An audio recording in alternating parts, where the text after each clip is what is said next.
Another week of Miami Hurricanes spring football practices going into the books. These were the biggest standouts on Tuesday and Thursday at Green Tree.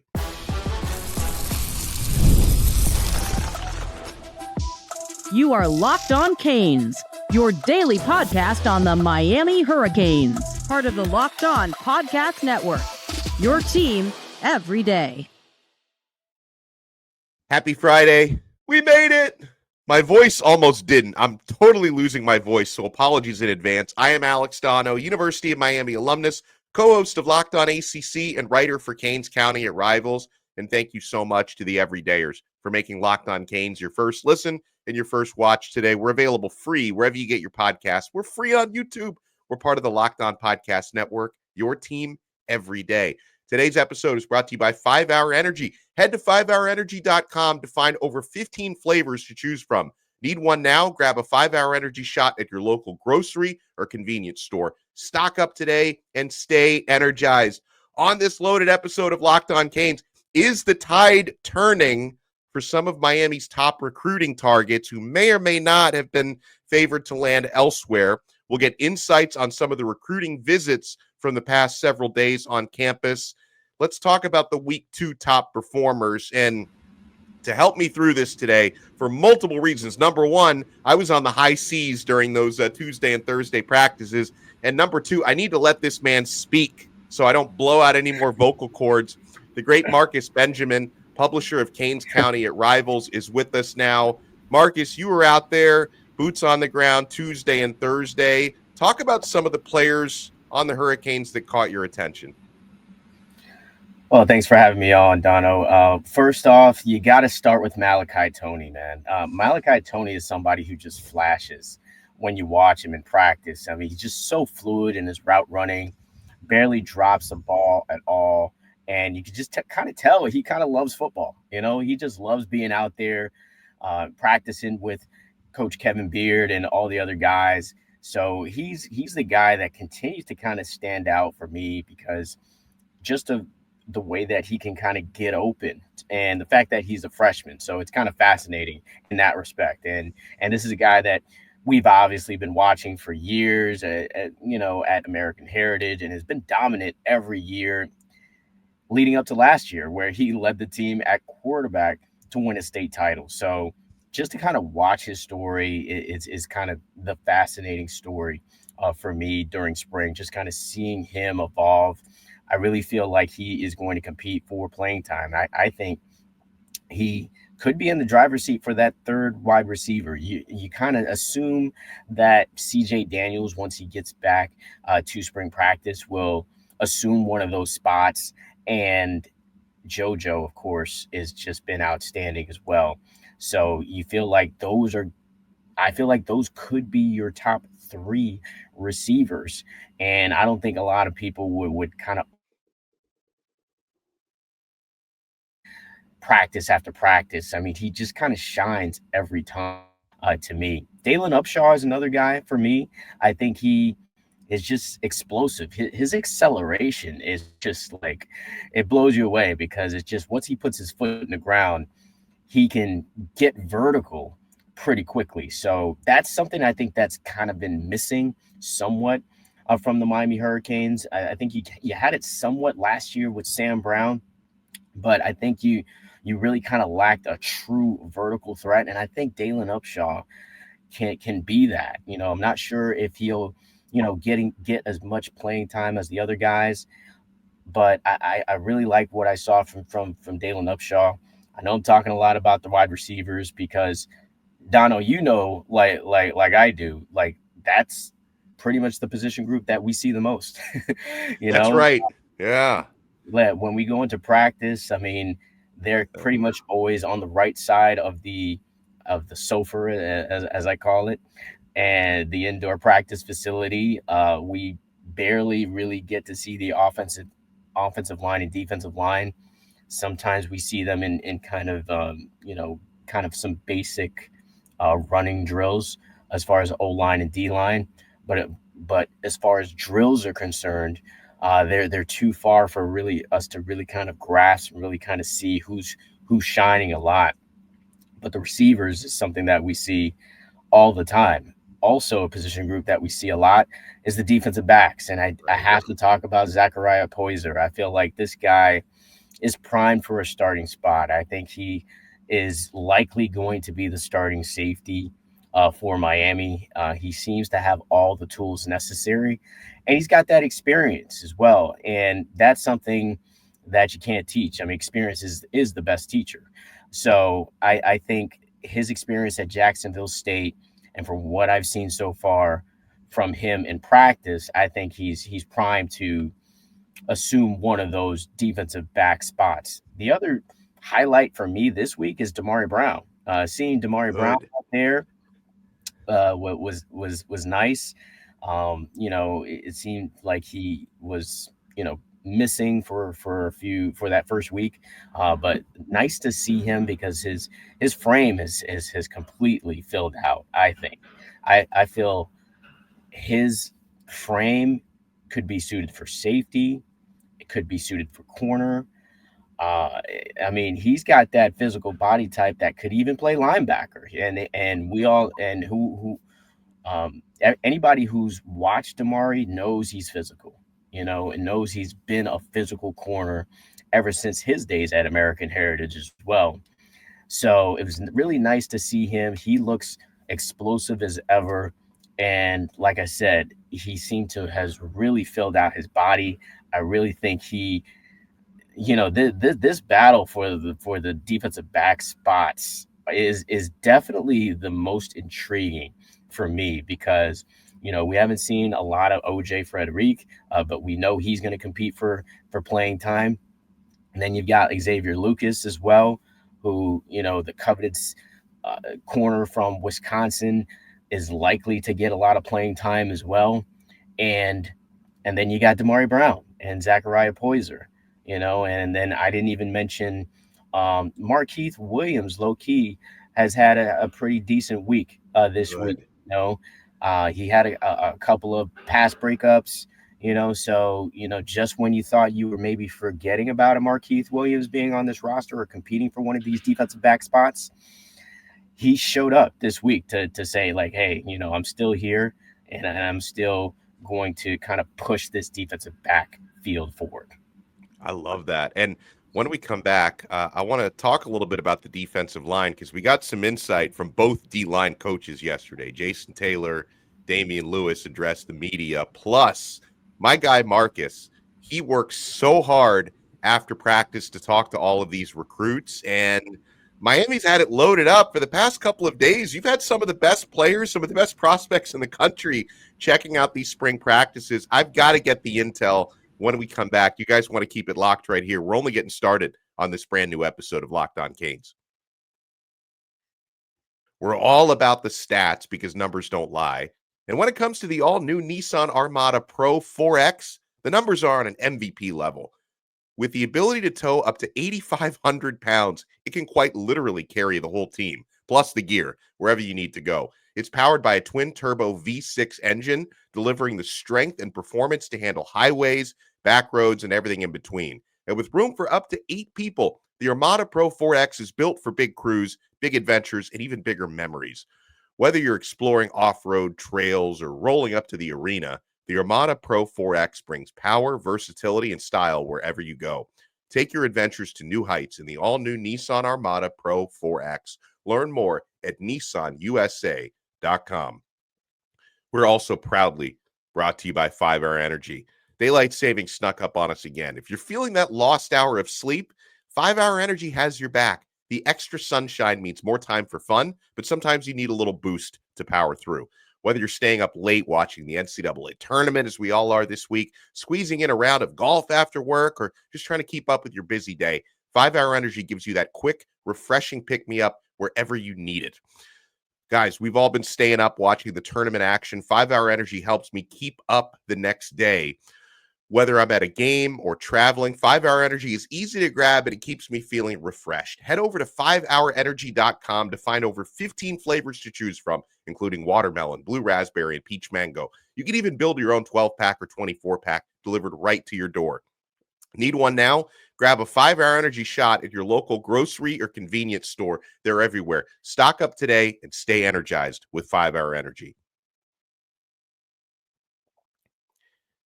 Thank you so much for making this episode of Locked On Canes your first listen and your first watch today. For your next listen, make sure you check out Locked On ACC.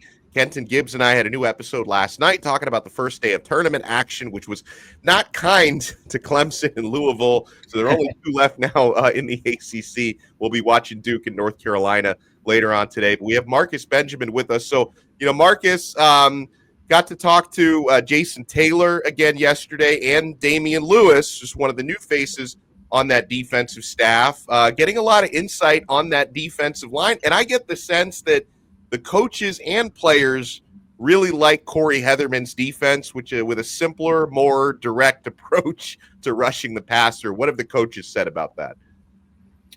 Yeah, it definitely seems like a scheme that really kind of fits them. And I'm really excited to really kind of see what they do with this defense once we, actually see them, at least in the spring game coming up in a few weeks, to really kind of see just really how different it is.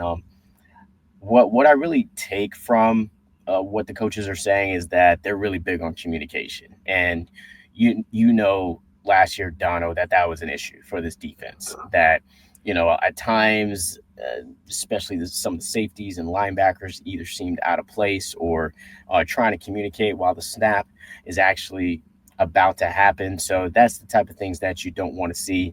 But it seems like this is more of a reactionary type of defense, more relied on instincts. And the players, as far as, Wesley Basaint and Zachariah Poyser, when we speak to these guys, they really like this defense, and they really like how they can just kind of react here and not be so in their head pre-snap. So I think it's a defense that gives an opportunity for these players to really kind of show what they can do. Because to be honest, Donno, Miami has stacked recruiting class after recruiting class, and they've also stacked transfer class after transfer class. So this roster is pretty talented.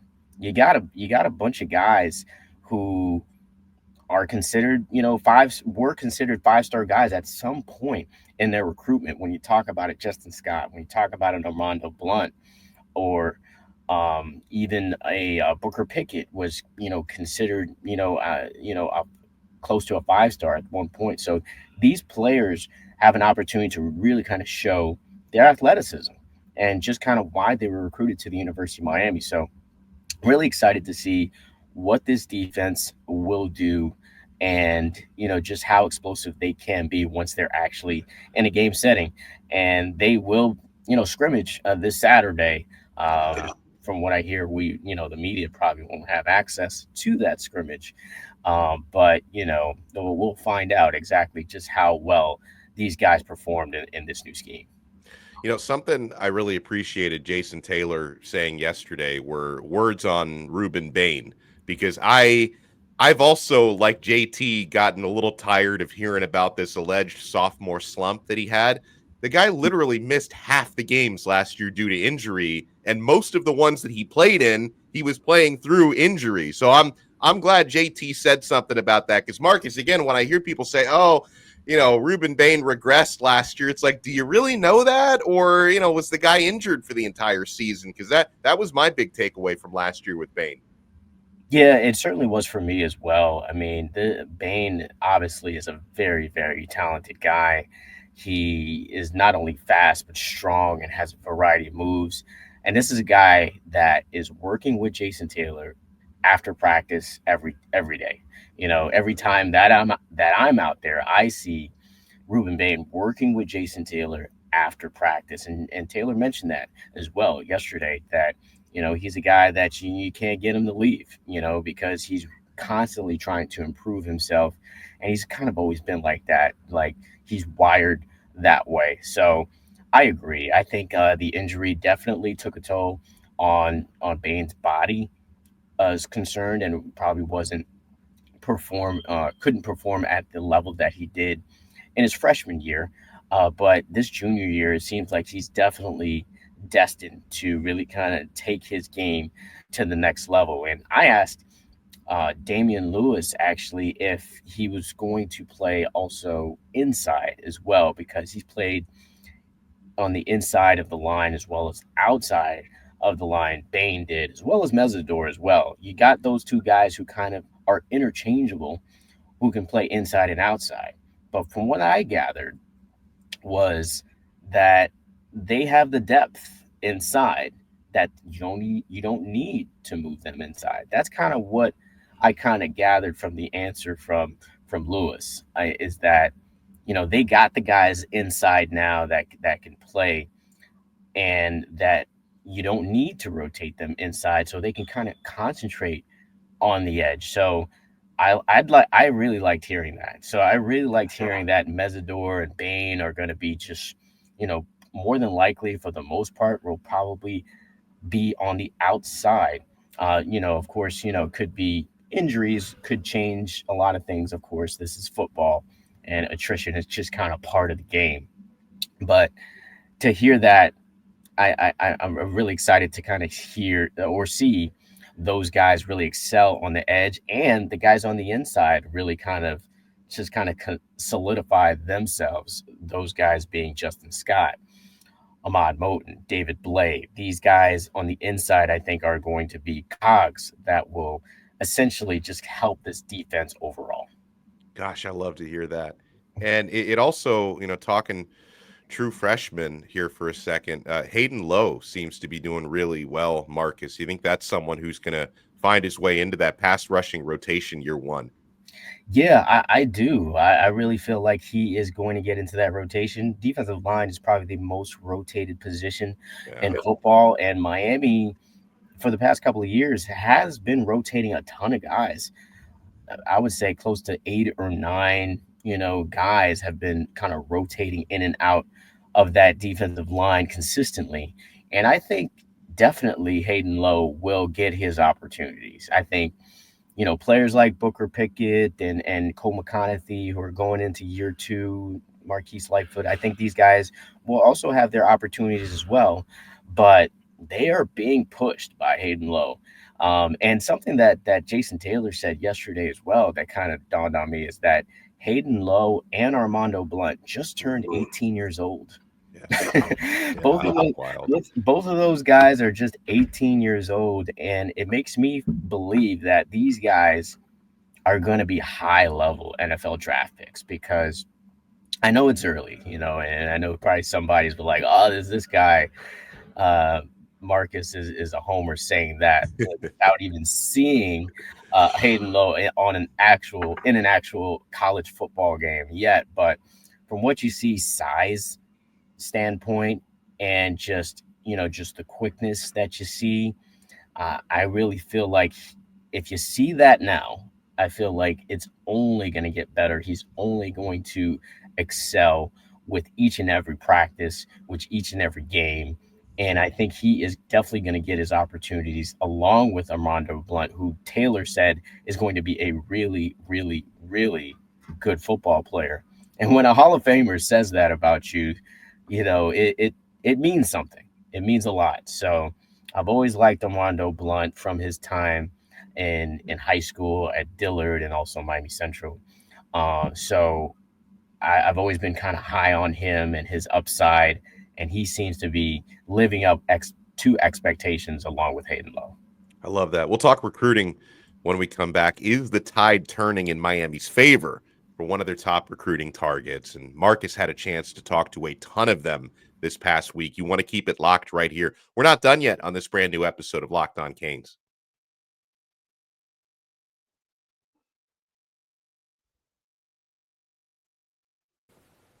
The NCAA tournament is here, and so is the Bracket Breakdown. Locked On Podcast Network and Amazon Fire TV channels are teaming up to deliver NCAA tournament coverage like never before.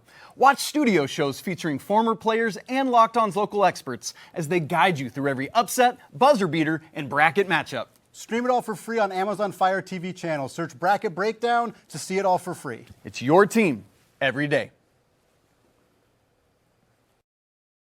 And I cannot stress enough what a fantastic job Andy Patton, Isaac Shade, Andy Patton, the whole crew at Locked On College Basketball and the Bracket Breakdown have been doing throughout this tournament. So you want to make sure to check that out. Here on Locked On Canes, we're talking some recruiting with Marcus Benjamin. All right, so Marcus, of course, I'm always on canescounty.com seeing what you and my guy John Garcia Jr. and the other experts are saying about Miami's recruiting races. And seems to us like the tide may be turning for Derrek Cooper. Though the last time you and I spoke, we kind of agreed Georgia seemed to be in a slight lead for the, 4-star, 5-star plus running back athlete out of Chaminade. But you think Miami may have now taken the lead with Cooper? Yeah, right now I can confidently say that Derrek Cooper has Miami at the top of his recruiting list, in my opinion. I just feel like he was back on campus yesterday for another visit, second time this spring out there with his mother again. So his mom, from what I understand, would love for him to stay home. Ultimately, of course, it's his decision. But from what I hear, he is favoring the Hurricanes at this point of his recruitment, a slight edge over the Georgia Bulldogs, and it's really just staying close to home. I mean, Miami has the benefit of being close to a lot of high school powerhouse programs. I mean, and he goes to one of them in Chaminade, Madonna, and that is a program that continues to produce players for the Miami Hurricanes. Chris Ewald is another player who continues to shine in spring practice from Chaminade. Dante Simpson is also starting to, come into his own very early in spring as well. So they are looking to continue that pipeline. And JoJo Trader is another one who's from Chaminade, Madonna. So I feel like that pipeline is going to continue. And Derrek Cooper, outstanding talent, by the way. He's just really athletic kid, really smart, loves football. He's the kind of guy that you would love to add to the 2026 class just because of his versatility at running back, can catch the football well. He's got an upward running style. I hate to compare him to a player, but when I think of an upward running style, there's a couple of guys who come to mind. I probably really shouldn't say it, Donno. Oh, so you got to say it now. You Yeah, can't tease us and not say it. But he reminds me of Adrian Peterson, man. Let's go. Like Adrian Peterson, as far as his running style being very upward and just, his build, the way that he can just accelerate is very similar to an Adrian Peterson, one of my favorite running backs of all time. I'm not really saying that he is going to be that, but I'm just saying his style is very similar to Adrian Peterson. So he could possibly be that. So that's the type of talent that we're talking about here with Derrek Cooper. This guy plays safety at a very high level as well. So I just think he's really a must get for the Hurricanes. And from what I understand, Miami's in a really good spot for him. I think if he had to sign tomorrow, I would put in a prediction for Miami. So that's kind of where I am with Derrek Cooper. I love that. Tell me about some of the other players you had a chance to speak with after practice this week, recruits, and anyone really stand out as someone who I think Miami is on the right track with this guy. Yeah, a kid that I like a lot is Samarian Wingo.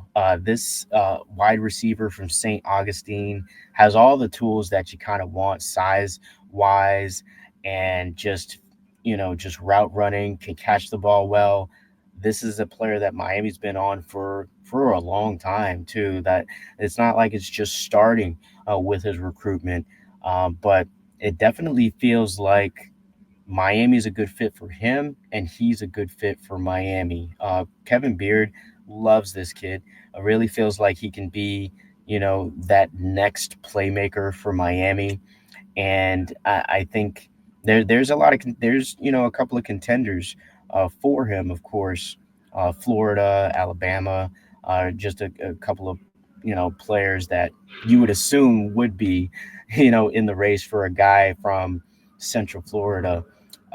So I really like where Miami is with him. He was on a multi-day visit with the Hurricanes, so it wasn't just one day. He arrived on a Tuesday, I want to say afternoon, and then was still kind of on campus. He was riding around on the scooter. He seemed to really be comfortable with being on the campus of the University of Miami.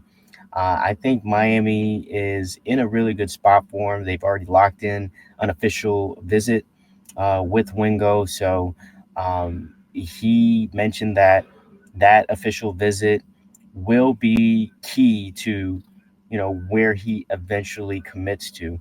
He wants to feel like he's a priority over the, other receivers in the class.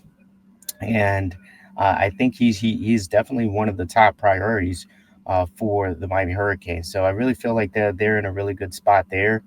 I talked to so many kids, so it's kind of hard I know you did. really kind of pinpoint like which ones are probably the favorites. There's interviews that I haven't even gone through and kind of listened to yet, but the kids that kind of jump out to me as maybe potential to possibly commit sometime soon, or could be a very high possibility that they would commit to Miami. One of them is, for me, is Ryan Merritt, local talent who just won a state title in wrestling, went undefeated.